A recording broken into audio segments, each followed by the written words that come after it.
جب مکہ میں حضور پاک صلی اللہ علیہ وآلہ وسلم کے لیے مشکلات بڑھ گئیں تو اللہ تعالیٰ نے انہیں ہجرت کا حکم دیا۔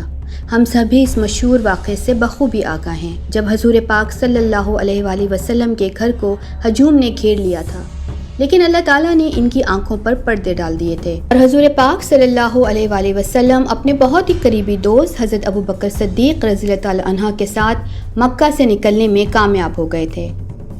اور صبح جب لوگوں کو پتہ چلا کہ حضرت محمد صلی اللہ علیہ وآلہ وسلم نہیں بلکہ حضرت علی رضی اللہ تعالیٰ عنہ آپ صلی اللہ علیہ وآلہ وسلم کے بستر پر سو رہے تھے، جو کہ فرماتے ہیں کہ یہ ان کی زندگی کی سب سے بہترین نیند تھی، تو ان لوگوں نے حضور پاک صلی اللہ علیہ وسلم کا پیچھا کرنے کے لیے لوگوں کو بھیجا اور سراقہ بن مالک کو خاص طور پر یہ کام سونپا، جو کہ پہلے ہی اس کام کے لیے بہت مشہور تھا۔ سراقہ بن مالک نے کہا کہ یہ ان کے لیے کوئی بڑا مسئلہ نہیں ہے۔ حضرت محمد صلی اللہ علیہ وآلہ وسلم اور حضرت ابو بکر صدیق رضی اللہ عنہ کے سر کی قیمت 100 اونٹ رکھی گئی۔ جو بھی حضرت محمد صلی اللہ علیہ وسلم اور حضرت ابو بکر صدیق رضی اللہ عنہ کو ڈھونڈ کر لے کر آئے گا، چاہے زندہ ہو یا مردہ، اس کو اس خطیر رقم سے نوازا جائے گا۔ 100 اونٹ ایک بہت بڑی رقم ہے۔ حضور پاک صلی اللہ علیہ وآلہ وسلم کے پاس ہجرت کے وقت تک ایک اونٹ بھی نہ تھا۔ ایک اونٹ مطلب ایک گاڑی، 100 اونٹ مطلب 100 گاڑیاں۔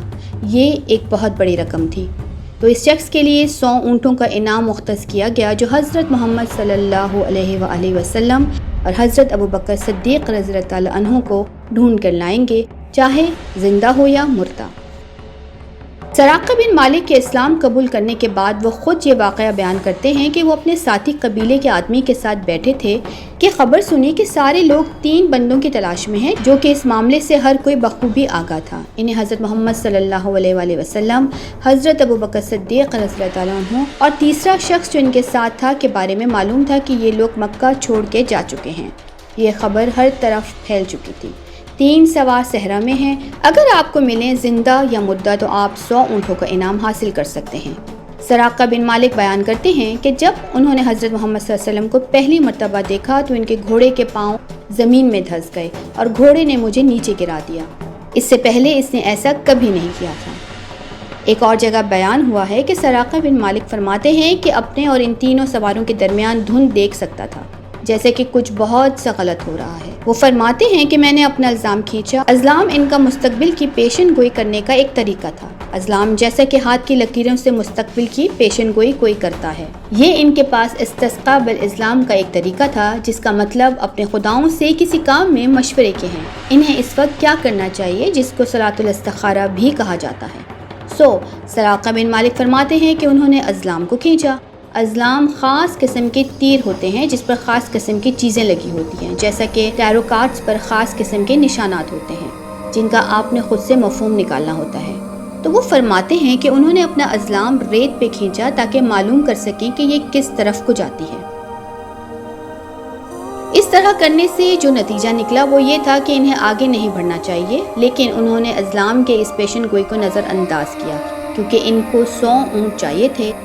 دوسری دفعہ جب وہ پھر رسول پاک صلی اللہ علیہ وسلم کے قریب پہنچے تو یہی واقعہ دوبارہ واقع ہوا۔ ایک دفعہ پھر گھوڑے نے مجھے نیچے گرا دیا، ایک دفعہ پھر ازلام سے مستقبل کی پیشن گوئی لی، اور ایک دفعہ پھر مجھے اس سے یہی معلوم ہوا کہ آگے نہیں بڑھو۔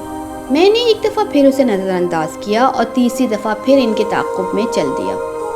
اس دفعہ میں ان سے بہت ہی کم فاصلے پہ تھا، میں ان سے بات کر سکتا تھا، اور تیسری دفعہ پھر میرے گھوڑے نے بہت ہی جارحانہ انداز سے وہی چیز دوبارہ دہرائی۔ اس سے مجھے معلوم ہوا کہ یہ طاقت میرے اختیار سے باہر ہے اور میں اس آدمی تک کبھی نہیں پہنچ سکتا، یہ کام میری پہنچ سے باہر ہے۔ اور ایک حدیث میں وہ بیان کرتے ہیں کہ اس بندے کا قصہ پھیلے گا اور اس طرح اسلام پھیلے گا۔ میں نے ان کو آواز دی کہ میں آپ کو نقصان نہیں پہنچاؤں گا، مجھے قریب آنے کی اجازت دیں۔ سراقہ بن مالک فرماتے ہیں کہ میں نے آپ صلی اللہ علیہ وآلہ وسلم سے لکھوا کر اس بات کی اجازت دی کہ آپ صلی اللہ علیہ وسلم انہیں پناہ دیں گے۔ واللہ یہ ایک بہت ہی حیران کن بات ہے۔ ایک لمحے میں سراقہ نے اپنی تیر سے انہیں قتل کرنے کو تیار، اور ایک لمحے میں وہ کہتے ہیں کہ مجھے معلوم ہے کہ ان کی بات پھیلے گی، سو میں اس وقت کے لیے ان کی پناہ چاہتا ہوں جب ہر طرف اسلام پھیل جائے گا۔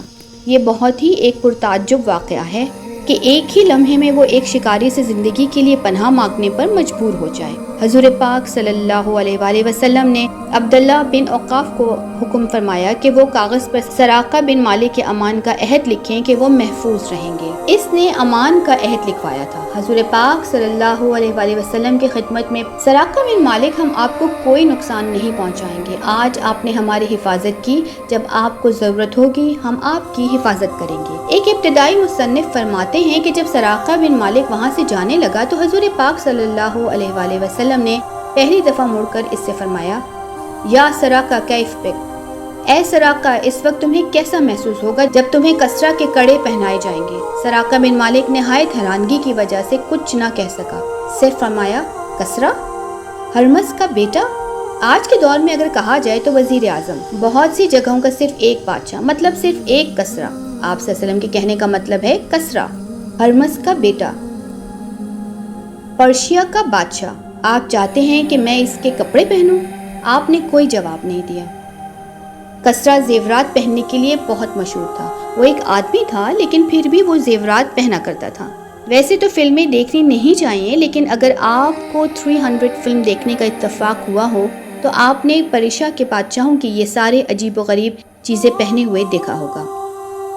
رومن اور پرشیا کے بادشاہوں سے مماثلت رکھتے ہیں۔ وہ کڑے، بالیاں اور زیورات وغیرہ پہنتے ہیں۔ کسرا کے پاس بہت سی نایاب اور مہنگا سونا ہے اور اس کے کڑے بہت ہی مشہور ہیں۔ ہر کوئی ان کڑوں کی وجہ سے اس سے حسد کرتا تھا۔ حضور پاک صلی اللہ علیہ وآلہ وسلم فرما رہے تھے کہ تم اس دن کیسا محسوس کرو گے جب تم کسرا کے وہ کڑے پہنو گے۔ سراقہ بن مالک حیرانگی کی وجہ سے اپنا سر ملتا رہا اور سوچتا رہا کہ حضور پاک صلی اللہ علیہ وآلہ وسلم نے ابھی کیا فرمایا ہے کہ یہ آدمی خود ایک غار میں پناہ لیے ہوئے ہے، لوگ اس کو مارنے کے لیے ڈھونڈ رہے ہیں، جس کا کوئی ساتھی نہیں ہے، اکیلا ہے اور اس کے پاس کوئی نہیں ہے۔ وہ مجھے کہہ رہا ہے کہ تمہیں جلد ہی دنیا کے سب سے بڑے بادشاہ کے کڑوں سے نوازا جائے گا، دنیا کے سب سے عظیم سلطنت کے بادشاہ کے کڑے۔ یہ بندہ شاید اپنے حواسوں میں نہیں ہے۔ یوم حنین کے وقت جب کہ فتح مکہ کے بعد جب حضور پاک صلی اللہ علیہ وآلہ وسلم مکہ کے قریبی قبائل کو فتح کیا اور سراقہ بن مالک کے قبیلے کو جب فتح کیا تو سراقہ نے وہی کاغذ کا ٹکڑا جس پر حضور اکرم صلی اللہ علیہ وآلہ وسلم سے اس نے امان کا عہدہ لکھوایا تھا، حضور پاک صلی اللہ علیہ وسلم کی خدمت میں پیش کیا۔ امان کے اس عہدے کی تقریباً 10 سال ہو گئے تھے۔ حضور پاک صلی اللہ علیہ وسلم نے سراقہ بن مالک کو پہچانا اور انہیں تحفظ مہیا کیا۔ اس دن یعنی یوم حسین کو سراقہ بن مالک نے اسلام قبول کر لیا اور جلیل القدر صحابہ میں سے ان کا شمار ہونے لگ گیا۔ اس کے بعد انہوں نے مدینہ کی طرف ہجرت کر لی۔ حضرت محمد صلی اللہ علیہ وسلم کے انتقال کے بعد حضرت ابوبکر صدیق رضی اللہ تعالیٰ عنہ نے خلافت سنبھالی۔ وہ امت کے اندر مختلف مسائل سے لڑ رہے تھے، جیسا کہ مرتد سے، اور انہوں نے لوگوں نے زکوٰۃ دینے سے انکار کیا۔ اس کے بعد حضرت عمر رضی اللہ تعالیٰ عنہ کے خلافت کے دور کا آغاز ہوتا ہے اور حضرت عمر رضی اللہ تعالیٰ عنہ نے مصر کو فتح کیا اور کثیر مقدار میں مال غنیمت حاصل کیا۔ حضرت عمر رضی اللہ تعالیٰ عنہ نے اس مال غنیمت کو لوگوں میں تقسیم کر دیا۔